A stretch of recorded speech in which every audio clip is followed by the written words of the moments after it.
Steve Bannon, no matter what you might think of him and the fact that he doesn't actually have a formal position in the U.S. government, is a keen observer of trends long before they become big. Yeah, he really is. I mean, the story of Devil's Bargain was how Bannon sort of spotted Trump in this populist nationalist wave rising almost before everybody else did.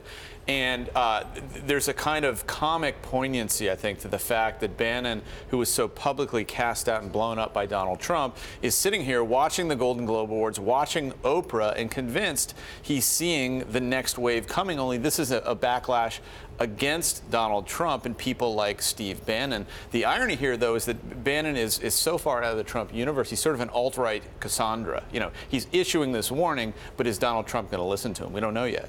What did he see, though? Because you describe it as this pivotal moment. He talked about a Cromwell moment as well, Oliver Cromwell. What was he actually seeing in terms of a shift, a backlash?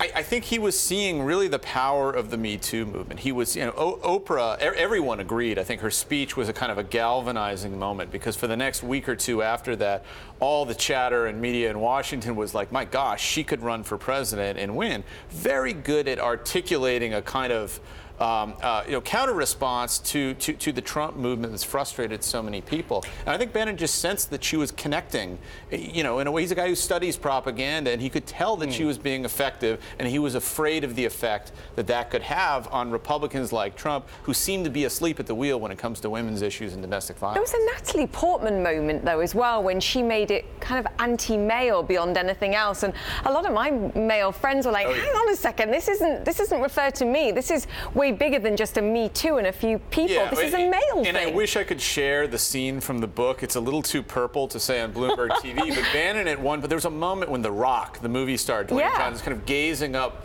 subordinating himself before Oprah, and Bannon sort of, slamming his fist on the table saying, that's it, he's ruined his career.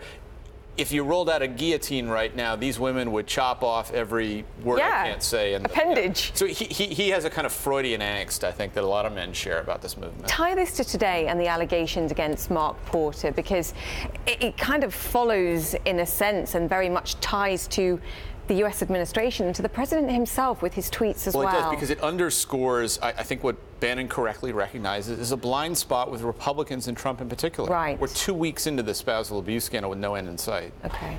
Bigger picture, I don't know if it's actually a bigger picture, but what do you make of the way, what appears to be how the White House is being run right now? Obviously, a lot of questions about the authority or the durability that Chief of Staff Kelly has. How has it changed since Bannon left? Like, what's going on right now? This is a crazy thing. It hasn't. There's absolute chaos. You talk to people in the West Wing today, they're mad, they're sticking knives in each other's back. It's no different than when Steve Bannon was running the show. So put this all together. We're still months away from the midterm elections, of course, but that's where everyone's focus is.